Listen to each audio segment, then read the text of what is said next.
I'm in the last model year of the Dodge Durango SRT Hellcat, coming in at a cool $110,000. And for 2024, is this supercharged family hauler worth that chunk of change? Today we'll find out. Not only is this the last Durango with the Hellcat engine, this is one of the last vehicles from Dodge with a HEMI V-8. 6.2 liter supercharged with 710 horsepower and 640 or so pound-feet of torque, made it exclusively to an 8-speed auto. It is also exclusively all-wheel drive. And this SUV version of the Hellcat, we're definitely going to be able to get a lot better traction, therefore better 0 to 60 times as well. All right, just a thing of beauty as we soak it in and close the hood on an epic era of V8s in American history. And that hood came down absolutely perfectly, clicked perfectly. Do you guys like the racing stripes? It reminds me of Vipers in years past, especially growing up in the 90s. The hood is super aggressive with 3 separate vents, and we also have this little Hellcat SRT badge up there on the grill. Very, very aggressive front end, but it is a little bit soft. Let me know if you guys are okay with this sort of styling. It's getting a little bit long in the tooth. I like it to be a little bit more edgy, but it is what it is. I think it still looks pretty cool, very exclusive. All right, we have these 20-inch SRT wheels with these massive 6-piston brakes up front, and we have 4-piston brakes in the rear to stop this 5,500-pound behemoth that also tows about 8,700 pounds. This thing is a do-it-all family hauler. It's just not going to get you the best fuel economy, around 15 miles per gallon. Lovely SRT Hellcat badge there on the side, blacked out windows. This sort of design's been around for a long time, but hey, we got those stripes, and we also have the stripes that go around the roof, or most people are not going to see those roof stripes. All right, this denotes the 4-wheel drive, of course, and then an additional SRT badge back here. The gurgle of the V8. I could just have that like playing. Maybe that would be a good ringtone or something. Maybe I'm saying my age with ringtones. All right, I like the carpeted side here. It's actually fairly premium, and it better be premium, right? For $100,000, well, $110,000, a little underfloor storage. And we can close this down here, of course. You can fold these seats down. I took the kids to Dunkin' Donuts this week, and they took up every seat. It's a 6-seater in total. You don't have an optional 7-seat. There's a little 12-volt back there as well. Automatic lift gate. Let's get into the back. Beautiful leather SRT branded seats, map pockets on each side, USB-A's back here, no USB-C's like we see in modern Dodge products like the Ram truck, the new Tungsten that I reviewed. Heated outboard seats, big AC vents. Lifting this up, you have a small compartment here that's felt lined, and then you have a big compartment that's also felt lined with a net in there. You also have another USB and a 12-volt. Tons of accessory power, a couple cup holders there as well. Love that the vents are located on the roof. That is super helpful in hot summers. I was just in the Acura MDX this past week, the new 2025 refresh, and it didn't have roof vents, and it didn't have have no vents in the third row whatsoever. So Dodge making it very comfy back here for rear passengers. And actually, I haven't gotten the back seat yet. I mean, why would I if I'm driving it? I have decent leg room back here. I was not expecting that. Possibly more than that MDX that I drove this week. And I have a ton of AC coming on my ankles. So great rear vents here, not only at the top and the bottom. I'm starting to really like this Durango back here. Your third row climate control is located up here. Typically you see it down there in the bottom in most vehicles, but I kind of like where it's placed here. And the headliner here is amazing, very luxurious. And again, it should be for 110K. So let's get into the front seat. Even carbon fiber back here. It would have been nice to have sunshades. This is soft touch. It is feeling pretty premium with the stitching there. All right, into the front seat. That door slam is actually pretty good, pretty solid. All right, into the front seat, and we're gonna drive this supercharged behemoth into the shade so we're not super blind by the morning sun, and that's why the car's wet, all the morning dew. All right, again, carbon fiber here on the door, Harman Kardon. I want to say it's 17 speakers in here. Of course, it's sounding pretty solid overall. Tweeters here in the A-pillar, and again, that luxurious headliner in here, even around the shades. All right, I don't have a digital rearview mirror. In fact, I don't even have a 360 camera. I put it in reverse, and it's just this old camera from, I believe this is a 10-inch screen that we have here. So that's kind of a miss, especially for the price point. Foam lined, that's rare. Typically this is felt lined or just plastic, but it's a foam, which is going to help reduce any rattles you hear. No panel roof, but we do have a standard sunroof here. This thing's AC is ice cold, so I appreciate that. I mentioned how good it was in the circulation in the back seats, but up here, like the vent height is absolutely perfect for my face. All right, you're going to have Android Auto, Apple CarPlay up here. Here's what's exclusive to this vehicle is going to, well, I can fold the third row headrest. That's random.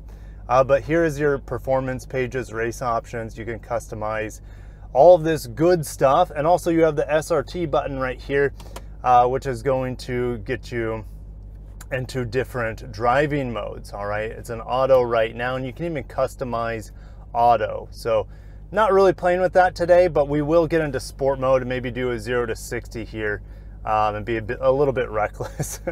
Heated and ventilated seats up front, so let's go ahead and turn that on. Heated steering wheel button is extra large, can't miss that.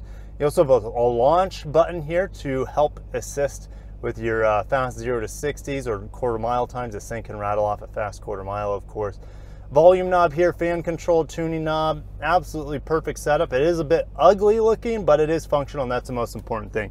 USB-Cs and USB-A up front, wireless charging pad, pretty basic shifter here, and I like how we have nice materials around the center column. Again, more carbon fiber right here. Soft touch dash all the way around, great stitching. Steering wheel, it feels like it's taken straight out of an SRT or a Hellcat Challenger, for example. Rest in peace, right? On the paddle shifters here. With the classic Dodge buttons on the back, hopefully that's going to pick it up for changing the volume as well as the stations. I like those hidden buttons there. Kind of reminds me of like an Xbox controller or PlayStation controller or something like that. Felt-lined glove box I forgot to mention over there, and a felt-lined glove box or armrest storage area as well.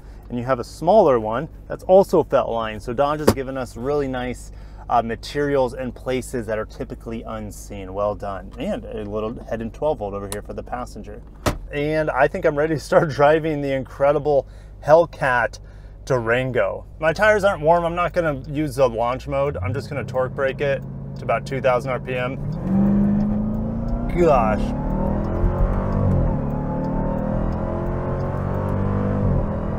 Okay, that's quick. It's quick. It's quick. I felt no traction issues. 0 to 60 there in 5.27 and 0 to 100s in 5.54. But that was just an auto mode, so we're not going to see the most performance there for sure. It also has adaptive dampers, so when I put it into sport mode here, definitely firms up. It's already firm in standard mode, or I should say auto mode.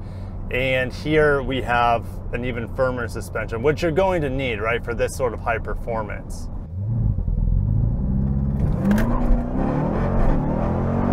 Jeez. There we go. That did it. 0 to 60 in 3.82 seconds, and that I'm happy with that. Could it do faster? Probably. I could probably shave off a tenth or two with the perfect conditions, warmer tires, things of that nature, but 4.03 to 100 kilometers per hour. Again, 3.82 to 60. I want to slow down and just see how responsive this powertrain is when I just put the hammer down. 3, 2, 1. Sounds amazing. Paddle shifters. Oh, and it lets you hang out in red line. It actually is a true manual or manual automatic setup. So I love that they don't force you to automatically upshift. That's pretty cool. Is it worth 100K? Well, that's totally up to people buying it. I mean, you can tow with this. That's the crazy thing. You can go to the drag strip with it. You can go on family vacation with it.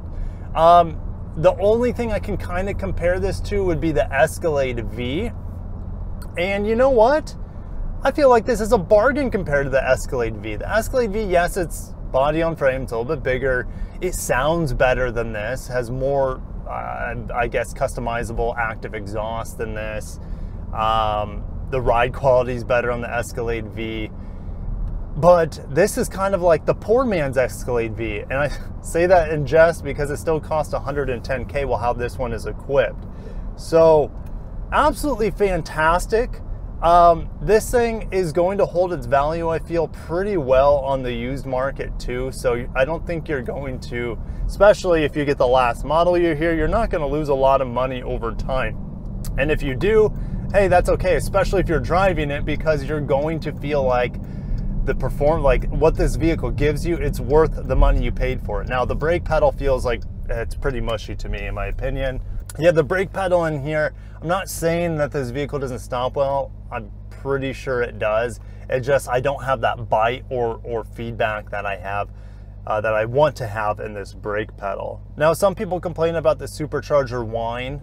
I could see that being a problem for long road trips, maybe out on the highway.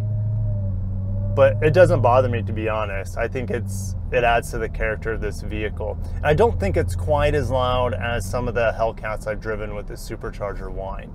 I don't know if it's because they try to increase the luxury here and reduce certain noise and vibrations. I'm not quite sure, but it doesn't bother me here. And it is a welcome addition to the soundtrack. Speaking of the soundtrack, let's go ahead and put it back into sport mode.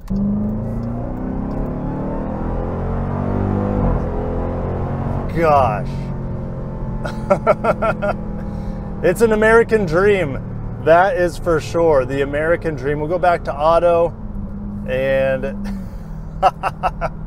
yes, this feels proper here. I feel like I have just about all the luxury I could want in a performance SUV, to be honest. And you can even get rear entertainment, I believe. I don't know if that's still an option here for 2024, but you could put dual screens in the back. I don't recommend it. If it's anything like the Fire TV experience I had in another Dodge Chrysler product, which was the Pacifica plug-in hybrid Pinnacle, that rear entertainment was straight trash. So don't waste your money on it. Just go buy a nice iPad or even like a Amazon Fire tablet, and you'll be much happier. Oh, we're at a red light again, so we'll put it back into sport. I'm not going to torque brake it, so this will be just a realistic, hey, nail the gas at a green light, what's going to happen, and what kind of 0 to 60 you're going to get from it. I'm pretty excited. You know, just idling here, I got a great soundtrack. Very little vibration coming through the steering wheel, and in fact, just enough, because I want to feel that V8 gurgle a bit. And I got it. Not a lot of vibration coming through the pedal. I can feel a little bit, but again, I like that V8 purr coming through the cabin just a little bit. Ooh, that's a vehicle. That's a nice looking X5 there. Matte black with a body kit. This is a problem. Every red light, I would want to just drop the hammer in a truck like this. No, it's not technically a truck. It's not body on frame, but it's got a V8. It's truck enough. It's a real SUV in my opinion. Jesus Christ. What?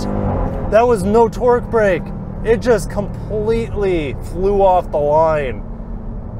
Holy smokes, immediate torque and power. No traction issues. So like if you just drop the hammer at a stoplight, 4.19 to 60 and 4.4 to 100 kilometers per hour. Absolute missile. Absolute family unit here. You can tow the boat. You can leave supercars in the dust, maybe not all of them, right? But you're going to be able to keep up with just about anyone here, and not the most. It's a little bit sleeper unless you see it from the front. But if you see it from the side, you're not going to have any idea what's pulling up next to you from the side, and then it's just going to bury anyone at the stoplight. That was very impressive, and it's not helping the 15 miles per gallon. I'm down to 14 miles per gallon now, but for the sake of being an American hooligan, absolutely worth a drop in fuel economy, if you ask me. Oh man, what a special vehicle. And Dodge, thank you for sending this to me for its last model year. What a privilege. I'm very, very grateful for this experience. And I'm enjoying this experience far more than I did in any Hellcat Challenger. I could just never put down any power. I never felt safe. You know, if I did go full pedal, I was spinning my wheels 60, 70 miles an hour. Just never felt safe in a public setting. And the tires from the factory couldn't do it any justice either. With this setup, just drop the hammer and laugh your way to, you know, hyper speeds. It's absolutely fantastic. Good luxury in here. Just give me a 360 camera. You know, even in auto mode or going at highway speeds here, it's not the quietest vehicle. In fact, I think it might be quieter at like 70 than it was at 60. Right? All has to do with the droniness and the RPMs of the exhaust system, right? It's acceptable quiet here. Just absolute sleeper SUV. Now you can also get the V8, the 392, the 6.4 liter naturally aspirated in the Durango. I think that's going to be enough for most people, and either would be worth the money. But when you're already spending 80, 90K or something like that on a 392, oh gosh, Volkswagen, what are you doing?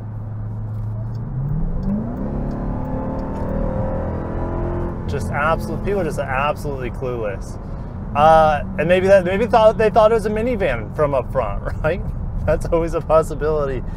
All right, anyways, guys, I gotta shut down before I get in too much trouble here, because this thing is temptation on wheels.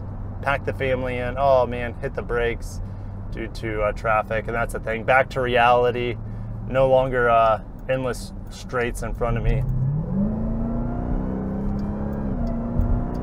You know, you hear most of that supercharger whine under mild throttle, mid to mild throttle. At high when you're at full throttle, that supercharger whine, I don't know, maybe you're just holding on for dear life so you don't recognize it as much. But again, at the front of a stoplight, how am I going to not at least give it some beans here, right? And I got to turn here soon, so see ya, Highlander. Those shifts are absolutely fantastic too. Hopefully I was able to convey some of the happiness I was getting out of this Durango SRT Hellcat supercharged, you know, last of a dying breed for sure.